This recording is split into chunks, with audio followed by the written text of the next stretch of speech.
Hey folks, and welcome to another video. My name is Abbie. I'm a filmmaker, an adventurer, and the founder of Spend More Time in the Wild, an organisation entirely dedicated to inspiring and empowering people to get outside for the benefit of mental and physical health.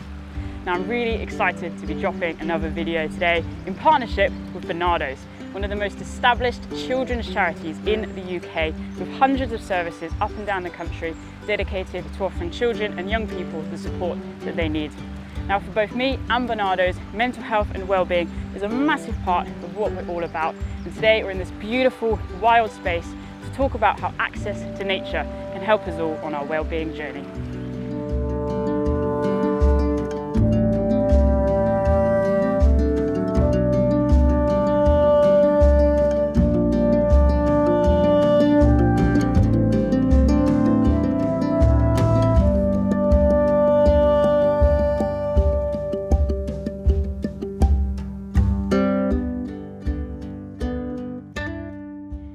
So getting out into nature can mean different things for different people.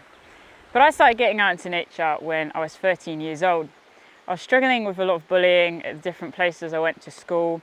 Home didn't feel very safe, and being outdoors basically became my sanctuary. Connecting with the trees, the different plants, with the animals was everything I became. It was my obsession, it was my happy place. It basically became my identity. I started to create films of the different animals and plants as I was journeying through the seasons, and really that's what sort of propelled me onto the career track that I'm on today.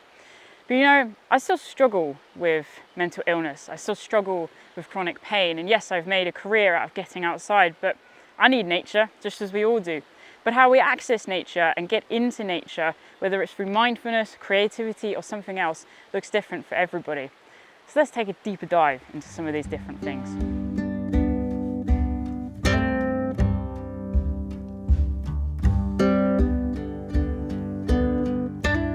I've made a living out of documenting epic and wild places, walking big miles and carrying a heavy backpack in random places across the world. And I'm a big believer that we can use technology to pull us closer to the natural world if we carry the right attitude. And most of us have got one of these, a mobile phone. And taking pictures of the places we go when we're on our adventures, no matter how big or small, can be a really nice way to capture memories, but also get a little bit more up close and personal with the natural world around us. And I notice things that I might not necessarily see with the naked eye as I'm walking on past. And that's something I really like to do, because slowing down is not one of my strong points. Taking photos makes me stop, it makes me look, it makes me listen. And as I said before, being out in nature means different things to different people. So if technology is your jam and you want to try and document things a little bit more intimately, using our phones can be a great way to do that.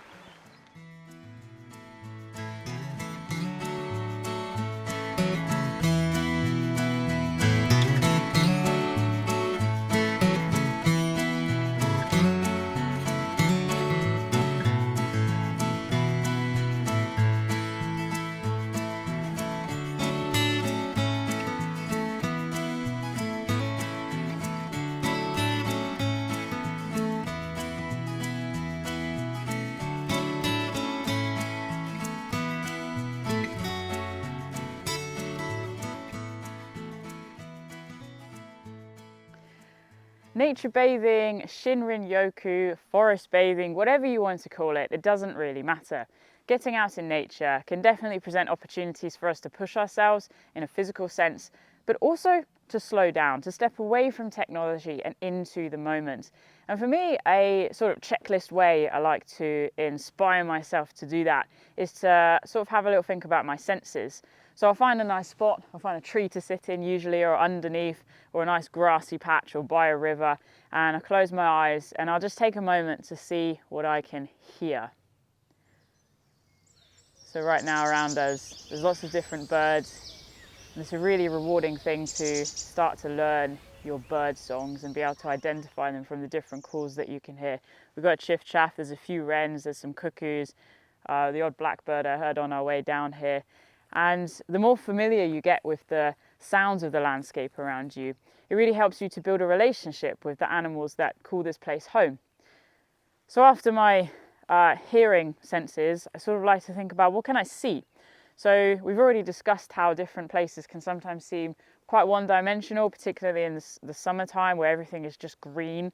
But if you really just take a look at what is happening, like set yourself a frame and digest it in a bit more detail, like there's so many different textures to take in, from an individual leaf and all the different veins that are running through it and the patterns right on the edge of the leaf, to the design of the trees. Like no two trees are ever the same.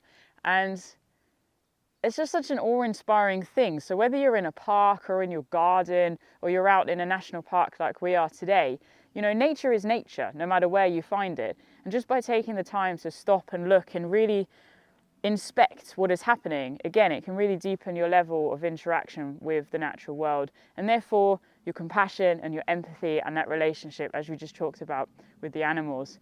Now, if you really are somebody who, I don't know, you're interested in your culinary side of things, you can get into foraging. And whilst it's something I encourage you to start off with a professional, it's really nice to sort of get to know some very basic plants and know what you can do with them. Things like wild garlic, which sort of come around March, April time across the UK, is a very easy to identify natural plant. I'm not going to sort of go into the ins and outs of different species that you can identify, but just taking that time throughout the seasons to learn what you can and can't eat, or what medicinal uses they have, like dock and plantain can be used to treat insect bites, and just very basic plants like that. Again, it's such a rewarding thing.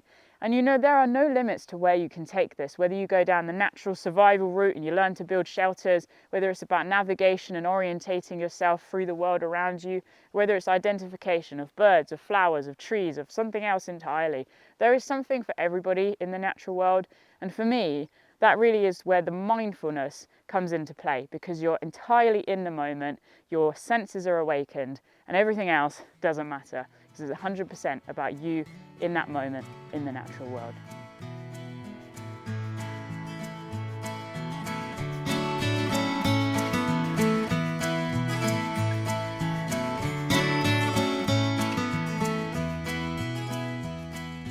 We talked a bit about figuring out what interests us in order to inspire us to get outside, particularly when we're sort of lacking motivation. And for me, one of the things I absolutely love is wildflowers, particularly the tiny little ones that grow in quite harsh and remote landscapes. And we're in this piece of heathland here, and whilst it doesn't look like there's a lot going on and everything sort of looks one-dimensional in terms of the greens and the browns, if you just drop down a little bit, you can realise there's actually loads of different flowers here. So this bigger one, we've got ling heather. It's one of 3 different types of heather that we have here in the UK. There's a little bit of sheep sorrel growing up there as well.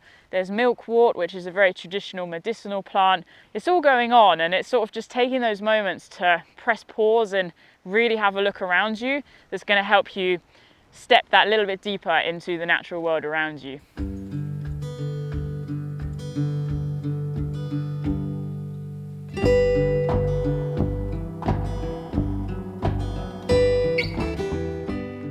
So zooming out a little bit, we can see these beautiful flowers. Now this is a rhododendron plant, so they're not actually native to the UK.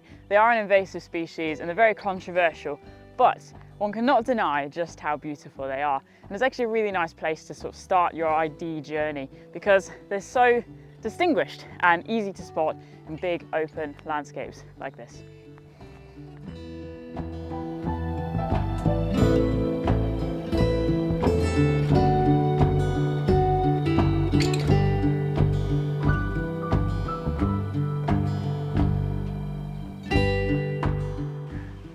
So we've talked about why getting outside is important and different ways in which we can connect with the landscape around us. But for me, I think there's a certain amount of kit that we should take with us in order to stay safe and look after the outdoor community as well. This is my day pack. It comes everywhere with me, and we're going to unpack this and have a look at some of the things inside. First thing accessible, to be honest, is usually in my hand. This is a walking pole. Now, I think if you can get over your ego, a walking pole is a really, really good thing to take with you when you're out walking, because essentially what it can do is take a massive amount of strain off our knees and off our back when we're out on the trail, and can be used for all sorts of fun things along the way as well. Opening up the rucksack.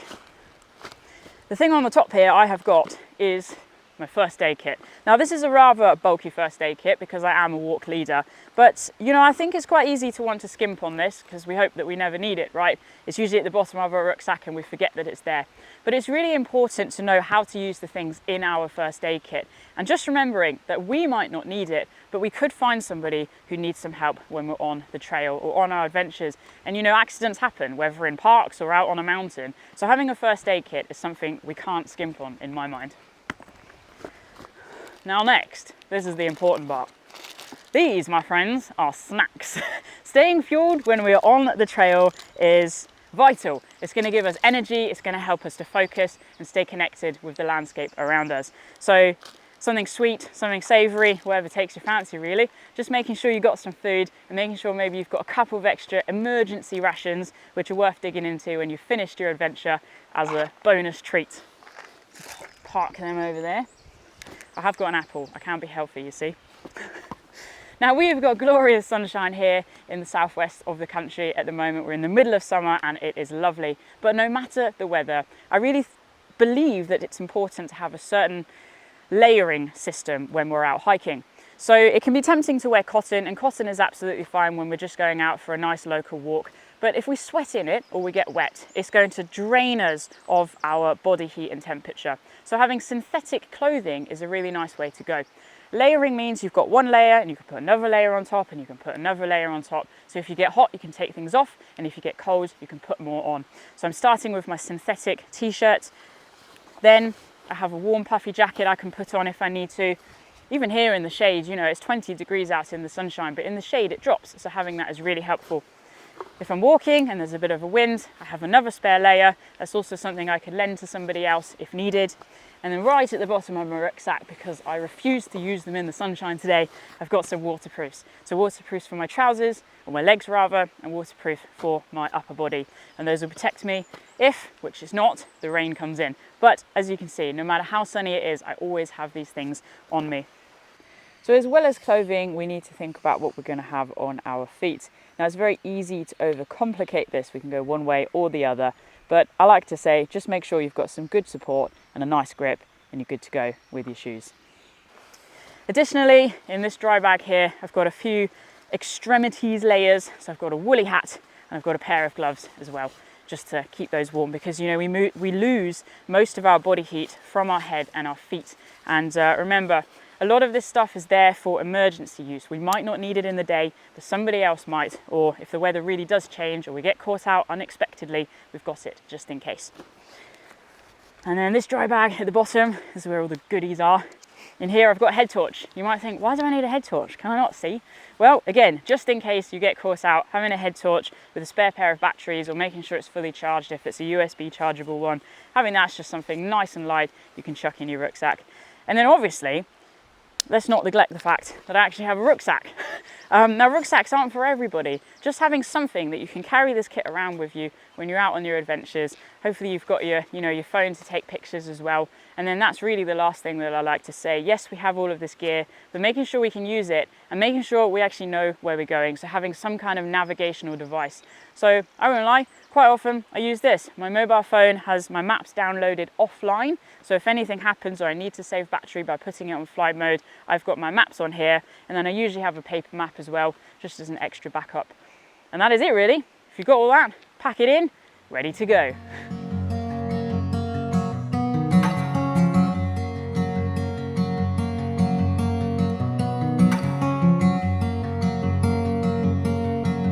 Did you know each week over 11 million items of clothing are thrown away across the country?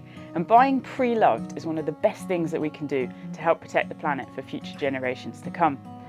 Now Barnardos have over 600 stores up and down the country, and heading into those stores you can more often than not find lots of different kit suitable for outdoor adventures, from shoes, clothing, hats and backpacks, just like this one.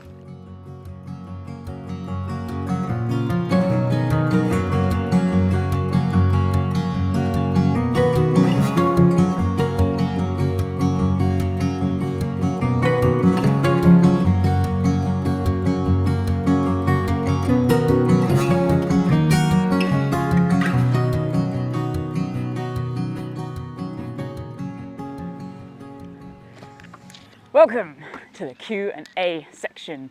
It's really natural when we start something new, such as getting out into nature, to have lots of questions. My encouragement is to ask them, and here is some you've already asked. Being out in the wilds became a really important thing in my life when I was quite young. As a family, we spent a lot of time getting outdoors, doing lots of different hikes across the country, and it was sort of around the age of 11, 12 that I started to take myself off into the fields and the countryside landscape around the town where I lived. And I'd go there and I'd connect with the different animal species, and they sort of became my friends.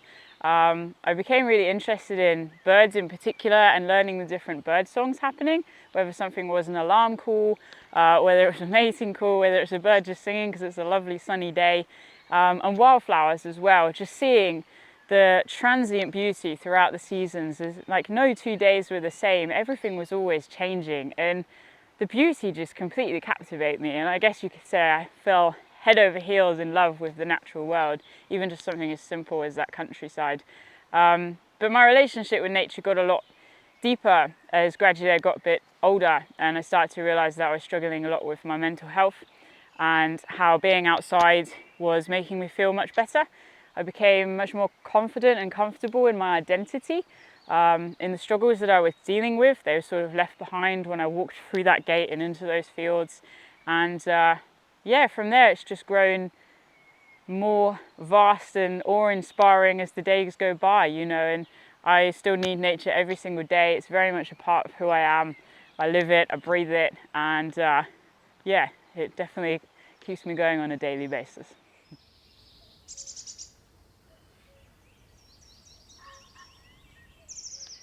I think getting out into nature for young people is more important than ever before, because I think culturally things have changed. It's not as easy to just go outside and connect with the natural world, as places are becoming more urbanized and trees are chopped down and parks have gates that close at 9 p.m. There's curfews and there's boundaries, and if you really look at what nature is, there's no straight line in nature. And in society, we put straight lines into everything, and that naturally presents obstacles for people getting outside and connecting with the natural world. But you know, with the stresses and strains of not just education, but becoming who you are as a person, like that's a massive thing we all go through from a very young age, is finding our true self and our sense of identity. Absolutely, it's a lifelong thing, but I'm a big believer that getting out into the natural world can help us on that journey.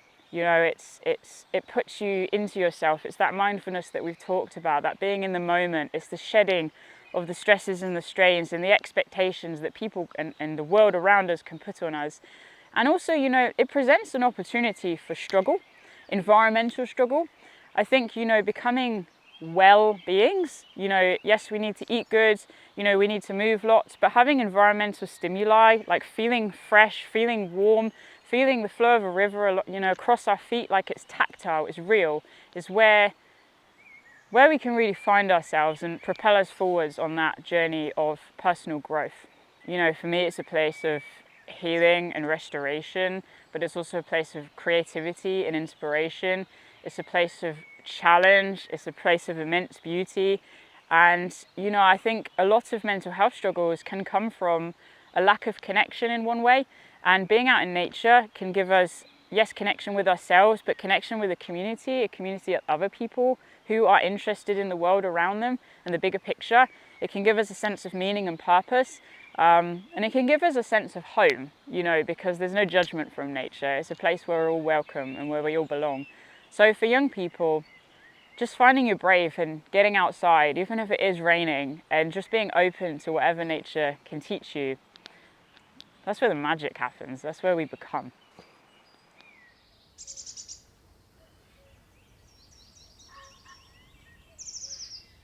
I think some of the most important skills that young people can learn if they're going to be getting out into wilder places are patience. It can be hard work carrying everything you need on your back, even if it's just for the day. And you really have to tap into looking after yourself. You know, if it's sunny, you need to be making sure you're staying hydrated and protecting yourself from the heat. If it's raining, you've got to stay warm and keep your gear dry.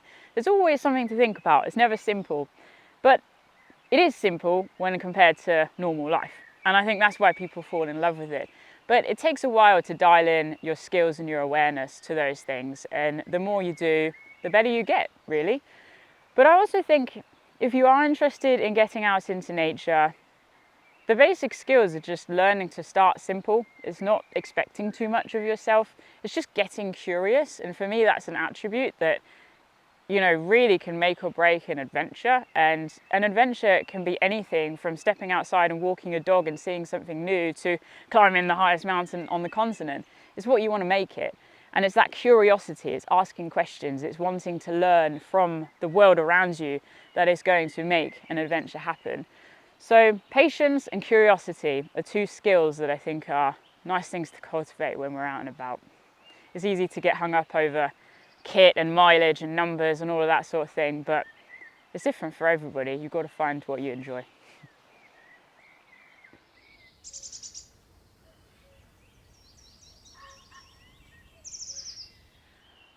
So for me, I spend a lot of time alone in quite wild and remote places, and whilst it can seem very idyllic, and quite often it is, it's hard work. You know, I put in at least 14-hour days every single day, carrying 20 plus kilograms on my back, and at times just being creative can be quite difficult because you're tired and you're hungry and you're thirsty and you've got a soggy wet tent and everything's just annoying. And the most challenging experience I've had, at least most recently, was walking in the Outer Hebrides, so right up in the northwestern point of Scotland. And I was by myself, and it was 12 days, and it was raining all the time, and it was really boggy. And mentally, I was in a pretty rubbish place. I was in a lot of pain, my injury had flared up. And I don't do myself any favours because I'd basically never quit. But I think part of that drive comes from knowing that there's always a bigger purpose to things if you're looking for it. And as miserable as I was, and as rotten as my feet got, as much as I stank, reaching the end was a phenomenal experience. And I wouldn't have felt that joy and relief and pride if it hadn't been that hard. And I think every time something gets hard in my life, whether on the trail or in day-to-day existence, you kind of build a bit of a resilience to it, an awareness for it, that's, you know what, you're going to pop out the other side. Like, this trail is going somewhere. There's a purpose to this if you're willing to look for it. And that is something I draw a lot of strength from, you know. And one of the reasons why I shoot these films by myself in harsh places is because it can be used as a metaphor for chronic pain and for mental illness. It can be lonely. It can be really, really, really, really hard. And by showing the physical metaphor that you can walk through it and carry yourself through it, you can be your own coach, you can be your own partner, you can be your own support network. Like, absolutely, we need other things and other people. But like, there is a real power within us all that we can tap into if we're, you know, just willing to go that little bit deeper. So the trail can be tricky, life can be tricky, but if we're really willing to look for it, we'll find a purpose. And that's where I get my buzz, really, is pushing through the other side of fear, the other side of those barriers, and finding what's on the other side.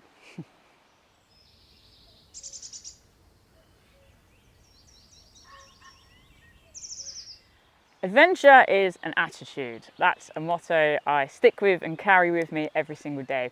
Now, like a lot of things, I've had to grow my mottos through experience. And this sort of basically came from me having awesome adventures in different countries and on the trails, and coming back as this storyteller with all these epic things that have happened, to a normal life, which really felt quite normal and wasn't adventurous enough. And I realized that, you know what, there's so much beauty in the ordinary. This is purely a lens that I need to change over here. And I sought to sort of bring an attitude of adventure into my day-to-day life. And the other thing as well is, I think, you know, adventure as a term can have quite a particular image that forms in people's heads of a certain type of people going up big snowy mountains and summiting peaks for the first time. But that isn't accessible for everybody, nor does it need to be achieved by everybody. Adventure is a completely subjective experience, whether it's going around the park with your dog or whether it is, you know, going to a new country for the first time. It's big and it's small and it's everything in between. And I think having an adventure attitude that we apply to our daily lives can just really make our lives feel a lot richer, because we're aware, we're in the moment, we're conscious, rather than going through our lives feeling numbed and completely, you know, hooked on the latest buzz that's coming through our technology. We're seeking things that are uncomfortable and that challenge us with the intention of working through them and discovering what we can about ourselves. And you know, yeah, we've just talked a lot about hiking long trails and carrying heavy things, but even just, you know, going out with our family or talking to somebody we've not talked to and not wanted to talk to for a while, and facing the difficult things in our life, the decisions, being brave, telling people something that we're scared to say. Like that for me is an adventure, because you're choosing courage and you're putting yourself out there. And that's the attitude that I think, particularly as young people, the more you can practice that as a young person, the stronger you're going to become as an adult, because you're aware and you're conscious of the world around you.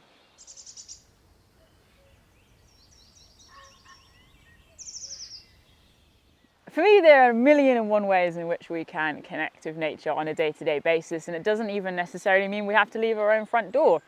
I think, you know, we can choose to eat close to nature, eating foods that are grown seasonally, but basically fruits and vegetables, things that have lived in the earth or grown on a tree, something that potentially we can even pick and grow ourselves, whether it's herbs or strawberries. I mean, whether you think it's disgusting or not, all my old walking boots get recycled into strawberry growing pots. So, you know, there's something we can do with everything. And I think also getting close to nature can really mean stepping up into the role of stewardship. And, you know, that means when we are going shopping, it's looking for things that do come in less plastic packaging. It's recycling and taking the time to really sort that out. It's choosing to buy more environmentally sensitive cosmetics and products, because we can vote with our note, and absolutely getting out into nature is a really good thing for us. But how can we encourage other people to get out into nature? Well, we need to protect it and protect it for future generations. And we can do that through being conscious and aware of our decisions. Whether we're choosing to drive or cycle or walk, it's about planning ahead. And absolutely, sometimes it's about making sacrifices. It's taking the hard road. And again, that's that adventure attitude, because we know that in the long run, we're doing good. And that's another way to connect with nature in a slightly more distant angle. But if we are looking for something a little bit more tactile, I think gratitude can be a really nice thing to come back to as well. If we have house plants, you know, looking at the plants a little bit closer, just like we've done on our walk today, taking photos of things and taking the time to notice those tiny little speckles, or that little spider that you didn't notice was living in amongst the leaves. It's when we turn on the tap and it's placing our hands underneath that running water. Like, that is a part of nature, even though it's coming through a human-made system. You can't change that, you know. And then even just stepping outside and taking a big, whole, deep breath and filling your lungs properly, like just taking that moment to remember that, yeah, like I'm a part of nature too. So no matter where you are in the world or how sterile it feels, you're always close to nature because you're a part of it. And again, it's just having that gratitude and that awareness to take those moments to pause and really feel into what amazing beings we are.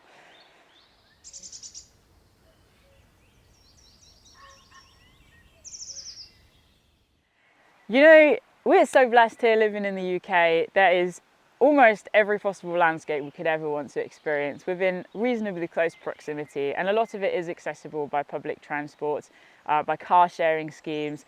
We have 15 national parks in our country, which are protected landscapes for the flora, the fauna, the cultural significance, the archaeological and historical significance. We have so much going on, and there's stories everywhere we look. So whether we're on a bus or on a bike or in a car, it's just taking that time to look outside and ask questions about the places you're traveling through. And when you do take the time to stop and go for a walk, I think it's just noticing the immense array of landscapes that we have. And people have been pretty much everywhere in our country, and it's amazing that despite that, there are so many wild places that we can access. You know, from the big, wide open expanses in Scotland, the islands with the white beaches that look like paradise, to down here in the southwest with the combes and the valleys and the stories that they come with. So when people are looking to get outside, I always just go, well, why? What are you interested in? And there's pretty much guaranteed to be something in the country that is going to spark your interest. You can take an adventure wherever you want to here, and I think the best thing you can start with when it comes to wanting to get outside is asking yourself the question, why? Like, why do I want to get outside? What are my interests? And doing some research into that particular subject. Is it archaeology? Is it rare plant species? Is it birds? Is it the stories of how the land has been managed? Is it getting as far away as you possibly can from humankind? Because you can do all of that within the boundaries of the UK. So with a little bit of research, you can find an adventure reasonably on your doorstep.